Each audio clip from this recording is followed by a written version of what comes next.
Alright, in this week's update of the Mushroom Farm, I'm starting off in the wood shop today because I did a very messy project for my barrel steamers. So two of the barrels in my 750-pound sterilization setup, they had been for pineapple juice. The other two were grape juice. I mean, they were repurposed food-grade barrels. I didn't think anything of it. It turns out the grape ones had a much better protective coating inside than the pineapple ones.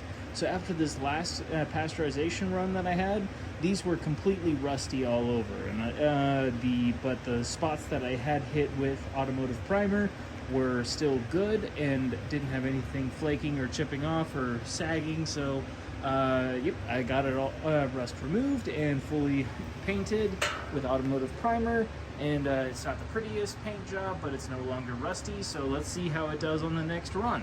Now let's go to the basement. Alright, and now back here into the basement, we have another one of the barrels. This is one of the ones that was carrying grape in it. You can see there's a much better protective finish in here. I think it's a little bit more like an epoxy paint or something. I don't quite know. But at least like there's a few little spots of rust. I might hit that with some primer on the next go around. But overall, it's doing great. And now I'm very happy to say I have insulation all around it. So this is foam with foil on the inside. So the foil is on the inside helping radiate the heat back into the barrels. So I recently did like a full 750-pound run, let it pasteurize for and also let it run without any insulation on it so I could see if there was any leaks around the new drains that I had made. There were none. It was beautiful. Everything operated like smashingly, except running it without insulation. This basement was like 98 degrees Fahrenheit for 3 days. That was disgusting. So yeah, insulation. Yes, I am excited for this. So the it's triple layered up, and I'm gonna make a little hat for it, so that way it can be insulated all the way around. It can still leak out the condensation drain line. It can still get the steam in there. It'll do all the things, and all of the barrels will get fully insulated, and it shall be beautiful. Now, actual direct mushroomy things. I have a lot of starter grain that's growing beautifully.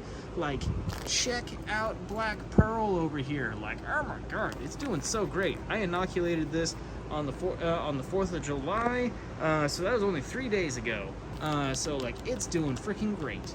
And there's just a lot of good growth on these various ones. Like, ooh, golden oyster's doing great. Look how it's spreading all around in there. Yeah, so like these ones here that have a lot of growth happening, these are ones that I hit with starter grain.